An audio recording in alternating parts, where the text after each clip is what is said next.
The dynamic stability activation is a very important factor if you want to be able to create a great relationship with the ground, be stable in your golf swing, and be able to really use that ground to utilize it for power, speed, and consistency. The dynamic stability routine starts like this. It starts with a simple series of lunges and rotational squats. So the first thing I'm going to do is step with my right foot forward. And when I'm stepping into a lunge, what I want to make sure that I do is have even weight distribution from front to back. I want to make sure that my knee is immediately over top of my heel and that my body is in an upright position. As my right leg goes out, my left arm comes up. This is simulating an active motion and an athletic motion for the golf swing. So I'm here and I'm going to drive back up. No false steps. I come back up to the original position. Again, I go down and then I come back up. I'm going to do 5 repetitions on the right side, and then I'm going to step with my left and repeat. If you notice, with GOLFleticism, we are trying to enhance athleticism. That means the athletic mechanisms that allow us to be at our best when we put the club in our hand. So as I step out, I'm stepping out in an athletic manner. I've got my right arm forward, my left leg out, even weight distribution, knee right on top of that heel, and then I fire back up. Okay? So that's the first part of dynamic stability, is the front lunge. The second part is going to be a rotational squat. We call it a clock squat. So as I start, if both of my toes are pointing toward 12 o'clock, I want to open up my right foot to 4 o'clock. I'm not going to allow my heels to be wider than shoulder width.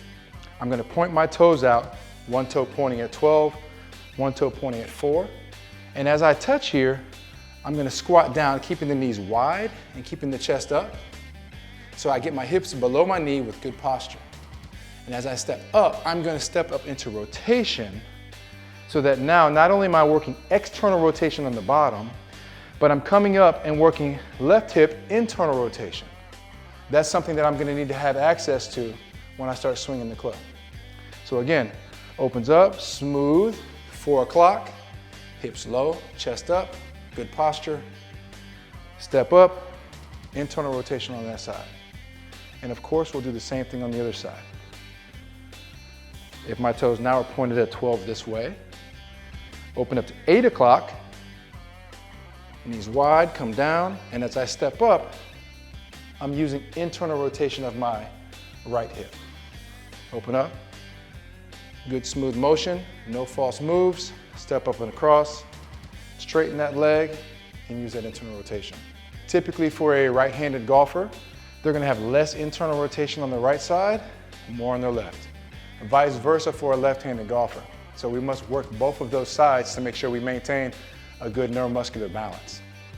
So the first one was the forward lunge. The second one, rotational squat or clock squat. The third one's going to be a step back lunge to single leg balance and stability. So I'm going to start standing on my right leg. I have my left leg up. When I'm standing in a single leg position, I want to make sure that my bottom leg is straight and that I'm able to wiggle my toes. That means I'm engaged through my tripod of my foot. Base of the big toe, base of the small toe, and the heel create a tripod. I should be able to be engaged through there. If I'm grabbing with my toes, it's going to pull me forward, and I'm finding stability through my front side. In the golf swing, we want to find stability through our backside, our posterior chain. How do we achieve that in a tall body position? Is there. Knee is up to hip level, body's tall in an athletic position. I'm going to step back into a lunge, and then I come back up into a single leg balance. I go back down, and I go back up. The idea here is every single time, come back to that balanced position. Don't go back down if you're out of control. Remember, the brain is responding to what you do best when you're being dynamic. So if your body's trying to be dynamic and it feels out of control, it's just not going to allow you to unlock your potential. It's not going to allow you to go the speed that you've been training to go. It's not going to allow you to use the efficiency that you've always had.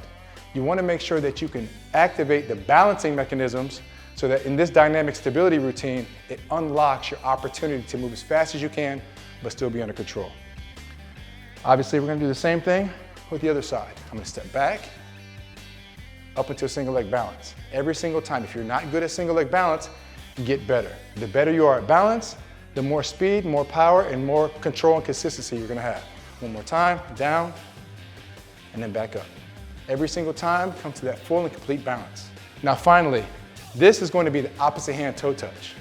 So we're gonna do 5 repetitions on each side. So as I start and I stand in that tall position, notice my body is long and straight. As I come down, I'm gonna take my opposite hand, so my left hand, and I'm going to touch my right toe.